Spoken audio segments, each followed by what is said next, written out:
Hi everyone, this is Lisa with Crepe Myrtle Row. Welcome to my channel. Today I'm going to show you how to make this paper wreath out of sheet music. And if you're interested in seeing that done, just keep watching. Okay, let's get started. I'll show you the items you're going to need to do this. Of course, you're going to need your sheet music. This was just a book I found at Goodwill that has it in it. It just happens to be Christmas music, which honestly, it's not going to matter because you don't really see, once these cones are rolled up, you don't really see what is on them, what's written on them, unless you're just sitting there studying that cone looking for it. And so, with that being said, it doesn't have to be sheet music. You could really use any kind of book, any kind of paper that you like. So, we'll use the sheet music. You're going to need a piece of cardboard or foam board. This is the one I'm going to use, and it doesn't matter the shape as long as it's not bigger than your overall wreath is going to be an end. And I'll show you how to determine that right quick. So like this was just a scrap piece I had. You're going to need something to start your initial circle to glue stuff down. I happen to use a CD. That's about the size of a saucer, cup and saucer set. So you could use that or whatever you wanted. Just to keep in mind, the bigger you make this circle to start with, the bigger your wreath goes. So in this case, using that, and I just traced it out on this, I could see that, and I already have a few cones made, that this is plenty of space. You know, it's not going to show no matter where my cones are. You know, they're going to stay, it's going to stay hidden behind my cones. So that's why it doesn't really matter as long as it's not bigger than your piece once it's finished. So with all that being said, because we're going to glue these right where the circle is. With this being said, and this is a half sheet. Can't get it all in there. Half sheets. This is about 22 inches across here when it's finished. So that's perfect size for where I had mine hanging above the fireplace. Now, if you want a bigger one, and you can still use the half sheets, just go bigger with your circle. It's going to take a lot more pieces, but you can do that. And you can also use the full sheet of music to get even larger cones. So that works too. But let's just show you right quick. Oh, you're going to need a cutter of some sort, or just use scissors to cut your sheets in half. I recommend one of these if you have it, because you can usually put, 4 or 5 sheets at least in them at a time to cut. So that cuts down on time of cutting them. And then you're going to need a pipe cleaner or some ribbon or something to glue onto the back of this cardboard or foam board to use as a hanger.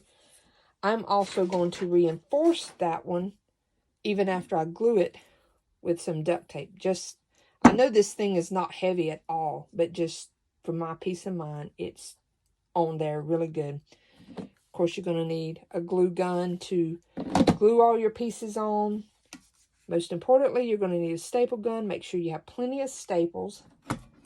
And something with a long, skinny end that you can get in there. When you get toward the end of your cones, you can't get your hand down in there. So something that you can poke down in there to get it. You could use the end of a kitchen utensil or something. But I just happen to have this paintbrush. Okay, I'll show you what I do as far as cutting. And then, excuse me, and then I'll roll a couple of the cones, because there's a trick to that.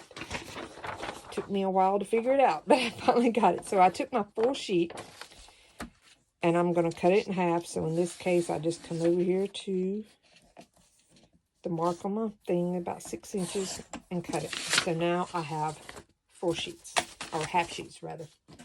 So let me get that out of my way, and I'm going to show you how to fold one of these. It doesn't really matter what the writing is. It's not going to really show up. It's almost impossible to get this stuff to go exactly where you want it. I will tell you though, if you've got writing across the top and you face it down like this with that writing toward you, it will show up on the outside of the cone. So take your fingers, take 2 fingers, and kind of clip it like this. Fold it over until that piece, like under your finger here, kind of touches this side right here. Take this piece and push it up, trying to take this corner here, like you're trying to get that corner as tight as you can get it. And you have to kind of use your pinky to do it. And it wants to kind of fold on you sometimes. The main thing we're trying to do is not have this. We want that tucked in there good enough that it's not going to unroll. And like I said, sometimes the paper wants to start folding up on you. But you get it like that.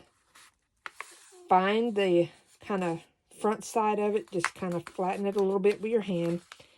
And then staple in about 1 inch. Well, this just happens to be on my stapler, this kind of flat piece here. It's not quite 1 inch, but it's close enough. It's something, it's just a guide. So I just staple that. And then now if I put every cone there, they should be stapled in the same place. So I'll do another one just to make sure you knew. So again, taking that, coming over to this, folding that, taking my pinky and trying to tuck that in right there as good as I can, making sure this piece is tucked in good. You might have to kind of loosen up your grip some to get it. Finding my front, lining it up, and stapling it. And that's all there is to that. I don't have very good English today. Most days I don't. So I'm going to continue making my cones. And when I get through with that, we'll come back and I'll show you how to start getting them onto your board. I can tell you guys, it takes a long time to do these cones. And it took me the wreath that I showed you in the beginning of the video, I think I counted 70 some odd cones in it. I'd counted them after I was putting them in because I started adding them after the fact, filling in spaces, and I'll show you what I mean when we get to that stage. So I think I've cut roughly 40 sheets. So I've got, plenty, more than the 70 something that it took in there, but it may take it on this one. It just depends on how I end up gluing them in place. So that's going to take you quite a while. So I suggest getting your favorite music going or your favorite Christmas video, Hallmark movie, whatever you like to watch, or hint, hint, put on your favorite YouTuber and just let the videos play. Because I will tell you, I've just got monetized on my channel, and I mean, it's small amount of money, but anything just made me so excited to know that I might actually earn money while making these videos. So, I mean, I do these things anyhow, so to actually make a little bit of money off of it would be absolutely fantastic.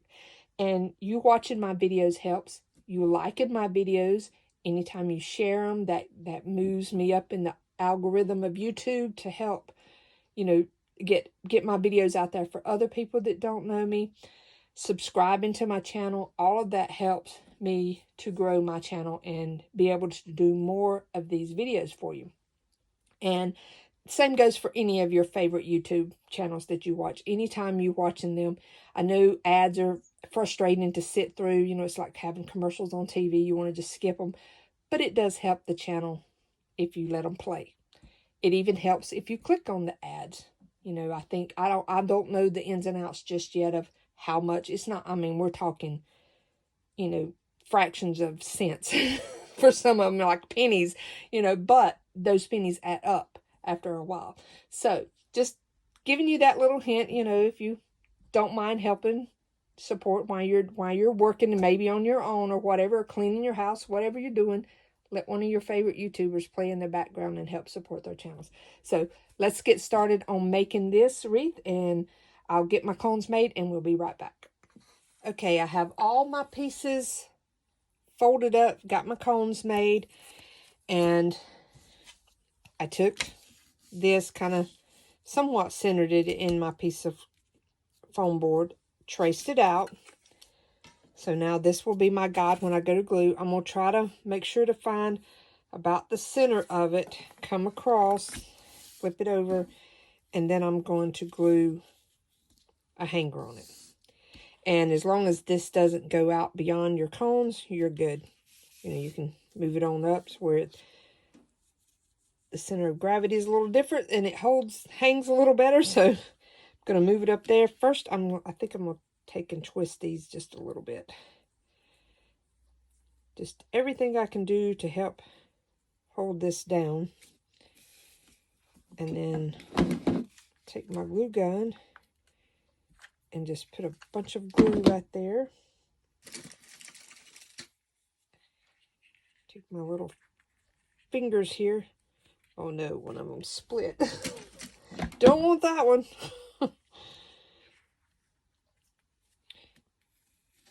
Because I tell you, this stuff is brutal when you get it on your fingers. Just get it stuck on there good. And I'm also going to reinforce it with some duct tape. And that's just my personal preference, because sometimes glue, hot glue, can let go of the oddest things you think it's going to hold. So I'll just take this, and this also keeps any of the wire from the pipe cleaner from sticking out and possibly scratching if you're hanging this on a wall. Mine's hanging on the mirror, so it doesn't matter. So that should hold it good. And this is very lightweight, so it's not really going to matter. So now, get this flipped over. Just kind of mark yourself like 12, 3, 6, and 9 o'clock. These just give you, this is where you want to start your first cones. And then fill in between just to make sure you're getting kind of even. And what you're going to do is take a little glue, put a spot there. I'm going to go ahead and put it on all 4 spots because it doesn't dry that quick. Get my glue stick going on here. And then you're going to take where your staple's at and line it up with the circle. And then just press it down. You put my fingers back on here so I don't burn myself. Just grab another one. Line it up with the circle. This part will go fairly quick. I'm sorry, I'm getting out of frame here. Let me move my cones out of the way. Maybe that'll help. And then grab one right there. Okay, now that I have my kind of guides there, make sure that thing's over. I'm just going to take, and right where that circle was, I'm just going to gob on. Yeah, that's a southern word. Gob it on. Line up the thing, just kind of making sure your edges are kind of touching. You don't want to have a gap there. That's, I think, why I had to use so many earlier on my first one that I done, because I was not making sure that there was no gap there. I was just sticking them on there, and I had to go fill in a lot of spaces.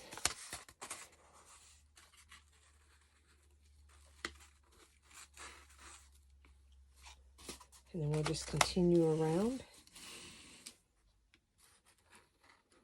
Like I said, using that staple as a guide onto that circle.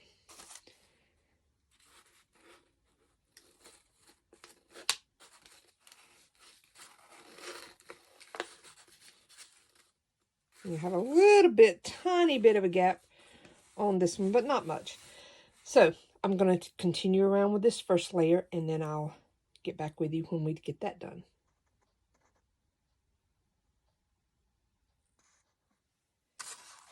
Okay, so I have the first layer done, and you can kind of see how it is. here. I wish I could get my camera further away, but this is as far as I can get and still film it here.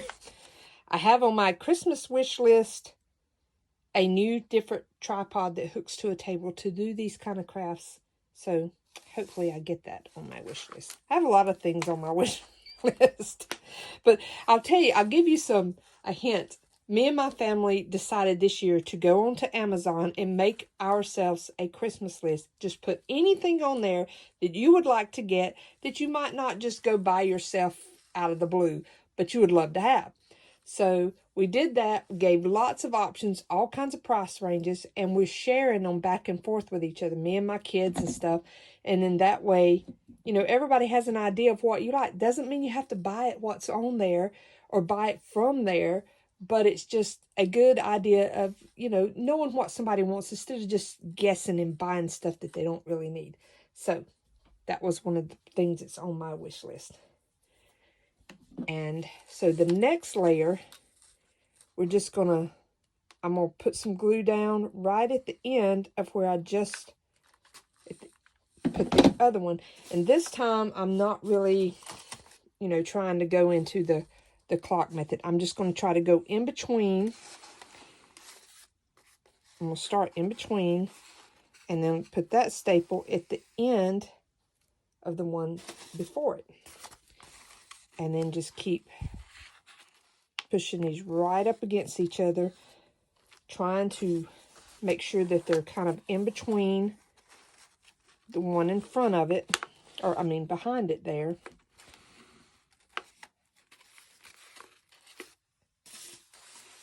As I go around here.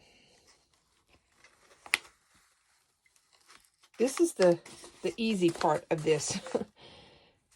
Doing the cones is what takes all the time.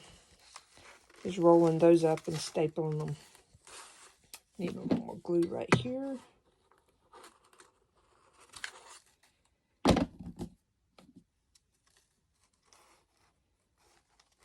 I have this cordless glue gun, and it's not my favorite because it's kind of awkward to get back onto the base to make sure that it's charging and all that. So that is another thing that went on my wish list, is this different style of gun that kind of makes me think of the way a cordless drill does. It has a battery pack that it sits on, so it just sits there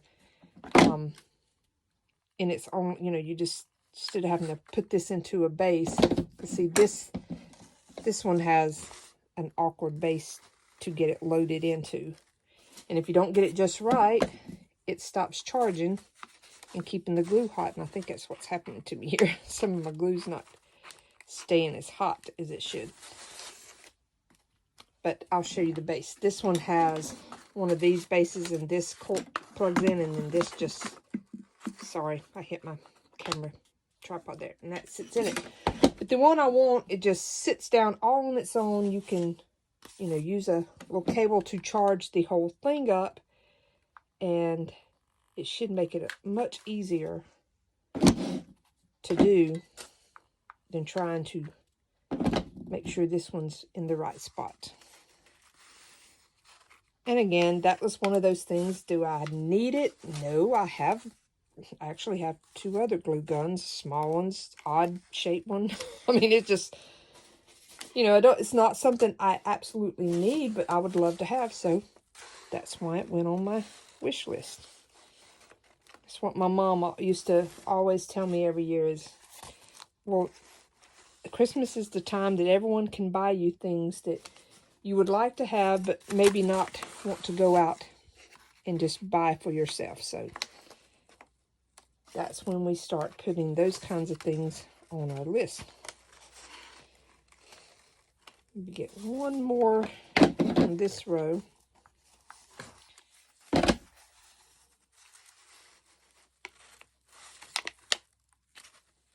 And then what I will do is continue to glue and go around. I'm going to fill mine up, but you can stop at this point if you want it to be more like a poinsettia. and then put Christmas balls all down in here, or anything you want to fill it up with. I see a lot of people use ornaments, like little tiny ornaments they get at the Dollar Tree or wherever, and they just fill this up so it has that poinsettia kind of feel to it. But I want the whole thing to be the wreath, not just that part. So I'm going to continue, and when I get through, we'll come back and I'll show you what it looks like. Okay, I'm getting close to the end, so I thought I would show you. You can't get down in there anymore without crushing your paper, so just let the glue just pile up in there. Just circle it around, pile it in so you can get to it. This is when you're going to probably want to use this piece that I told you about so you can get down. Use your stick, whatever you got that you can reach down in and poke the paper down in there. You can also kind of slightly bend the end a little bit to make it fit in there a little better. So I think maybe one more in this spot should do it.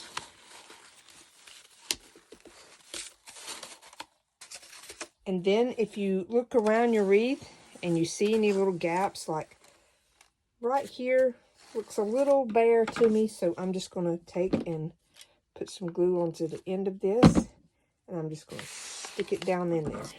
Take this down in the point there just to make sure it held to something, and just go around your wreath. And if you see any places that you think you want to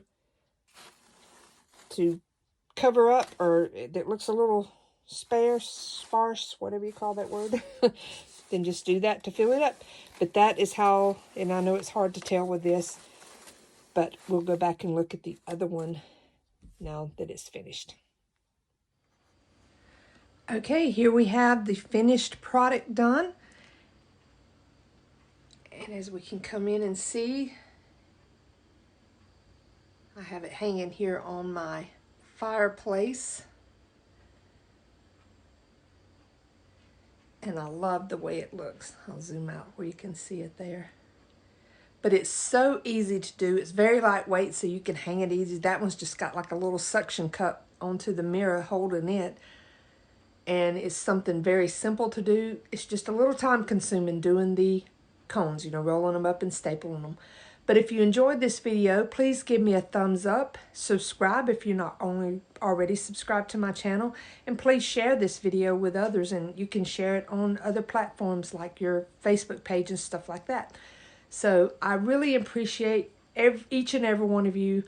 And I hope y'all have a very blessed holiday. And Merry Christmas, Happy New Year, all of that. Bye.